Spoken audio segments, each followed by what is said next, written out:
All right, everybody, welcome back. Ready for another deep dive. Ready when you are. Okay, so today we're wading into the world of local government. Always a fascinating world. We've got the minutes from count 'em, three Palo Alto City Council meetings from May 2024. Buckle up, folks. 3 meetings worth of drama, intrigue. Roundabout speeches. Oh, definitely roundabout speeches. Well, in that case, fewer car chases than I was hoping for, but I'm sure we'll uncover some excitement along the way.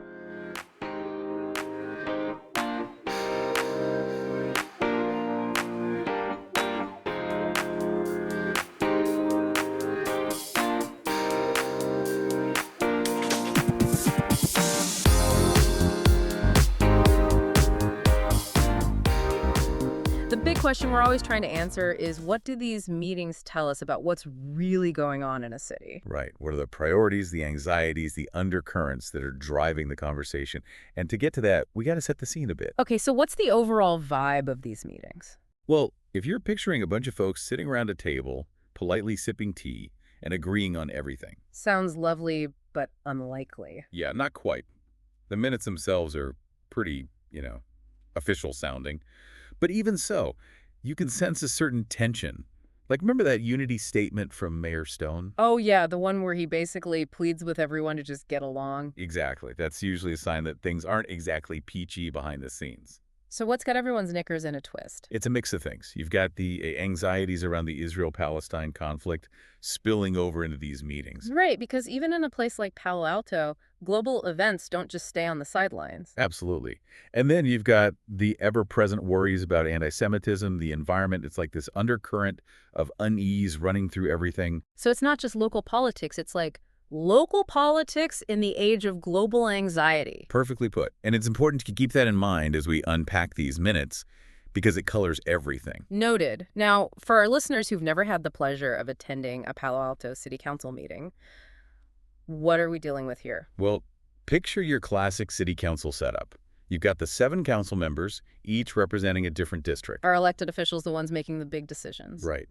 And then you've got the city manager, kind of like the CEO of the city. Keeping the trains running on time. More or less. You've also got the city attorney, various department heads, and, crucially, The public. yes, residents eager to make their voices heard. And they get their chance during public comment. It's like a little microcosm of democracy in action. Because local government, in theory, is where your voice can actually have an impact. It's closer to the ground, right? Exactly. And these public comment sections, they're fascinating. They give you a real window into what's keeping Palo Alto residents up at night. All right, so we've got this backdrop of, global uncertainty, local anxieties. But life goes on. The city's business needs to get done, right? What were some of the big ticket items on the council's agenda that month? Well, one thing that jumps out from the minutes is just the sheer volume of appointments. Appointments, like who gets to be on what committee? Exactly. We're talking Architectural Review Board, Human Relations Commission, all sorts of groups that most people probably don't even think about. But they have their fingers on the pulse of what's actually happening in the city, right? Yeah. Big time.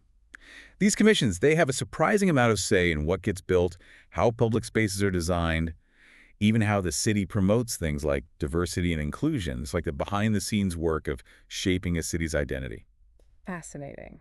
So, appointments check. What else? Well, alongside those appointments, the big recurring theme, the one that always gets everyone fired up, is the budget.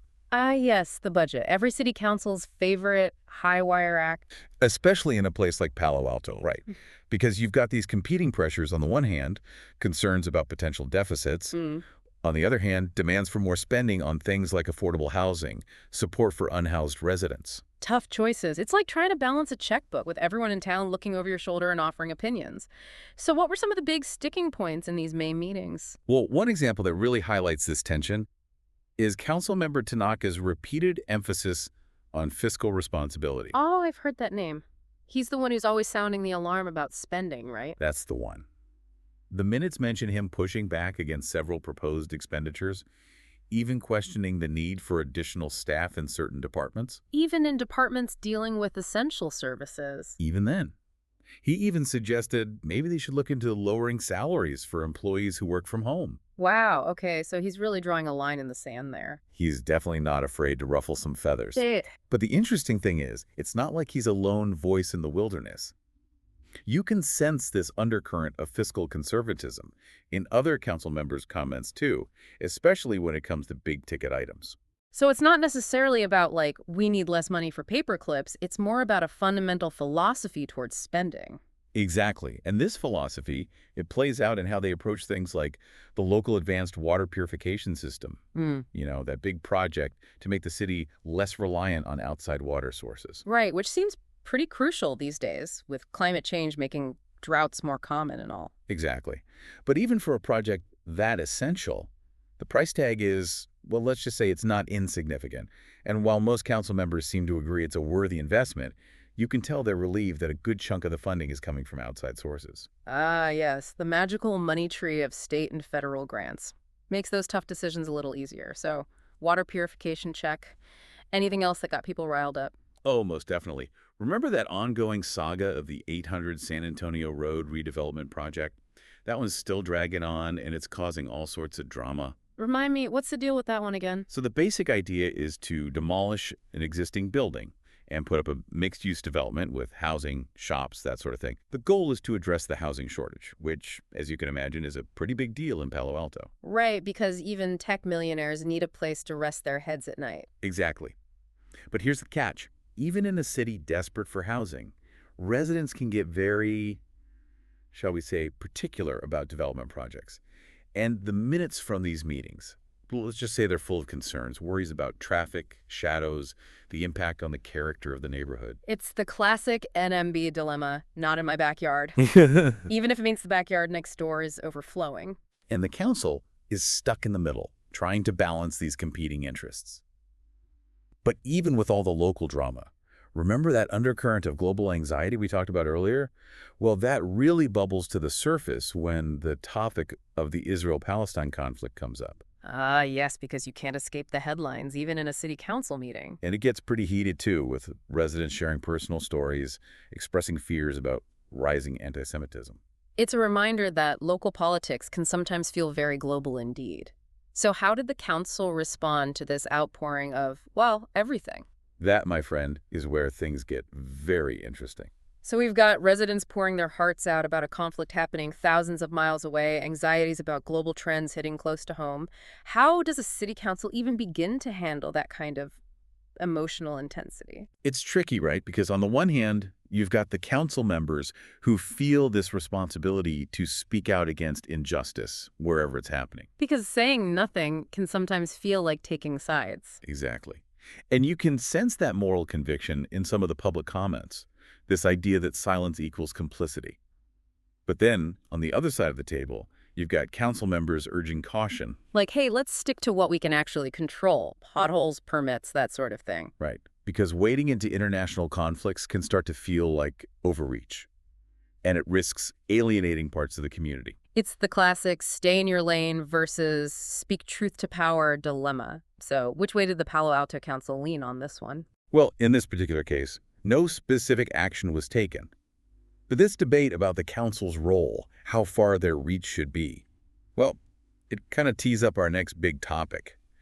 The whole push to directly elect the mayor of Palo Alto. Ah, yes, the main event. This is where things get really interesting because we're not just talking about, like, bike lanes anymore. We're talking about the very structure of city government. Exactly. It's about who has power and how they get it. Mhm. See, right now, the mayor's basically chosen by their fellow council members. Kind of like first among equals. Right. But this amendment, it was all about letting residents directly vote for their mayor. Power to the people. So what were the arguments in favor of making that switch? Well, folks in favor of a directly elected mayor, they argued it would give the mayor a stronger mandate, make them more accountable to the voters, not just the other folks on the council. Because right now, it's kind of like being chosen for team captain by the other players, right? A popularity contest, but only among a very select group. Exactly. Plus, proponents argued a directly elected mayor, especially if they had a longer term, would provide more consistent leadership, which matters, especially for regional stuff, where Palo Alto needs to work with other cities. So a more unified voice for Palo Alto on the bigger stage. Makes sense. But I'm guessing not everyone was thrilled about this idea. What were the concerns from the if it ain't broke camp? Well, several council members, Vice Mayor Lowing being one of them, they questioned the need for such a drastic change. Hmm. They argued the current system works, that having the council choose a mayor from their own ranks ensures someone with experience gets the job. So it's about continuity, a deep understanding of the issues, less about shaking things up just for the sake of it. Right. And then there were the concerns about the potential downsides of a directly elected mayor. Like, what happens when big money and outside interests inevitably come knocking during a mayoral campaign? It's the classic dilemma, right? Mhm. More direct democracy, but also more potential for those with the deepest pockets to drown out everyone else's voice. Okay, so we've got this clash of visions, this battle of ideas. What happened? Well, the minutes for these meetings, honestly, they read like a political thriller. Passionate speeches, last-minute amendments, you could practically feel the tension. But in the end, after all that back and forth, they ultimately decided to table the issue. The good old-fashioned punt. So no dramatic power shift this time around. But what a fascinating window into the messy reality of local government. We've got budgets, we've got global anxieties, we've got the very structure of power being debated. And it all comes back to this idea we keep circling. What does it mean to be a responsible citizen, especially in a world where the local and the global are constantly bumping up against each other? Right. Because it's easy to feel powerless in the face of these huge, complex problems. But these meetings, they're a reminder that change, even on a global scale, starts with those small local conversations. So to our listeners, the next time you're scrolling through the news feeling overwhelmed, maybe take a look at what's happening in your own backyard. Attend a city council meeting, voice your concerns, get involved. You might be surprised by what you learn, and who knows, you might even make a difference. Well said. And on that note, we'll leave you to ponder the big questions. What role should local governments play in tackling global issues? How do we balance competing needs and priorities in an increasingly complex world? And perhaps, most importantly, where can you get a decent burrito in this town? Until next time, folks, thanks for joining us on another Deep Dive.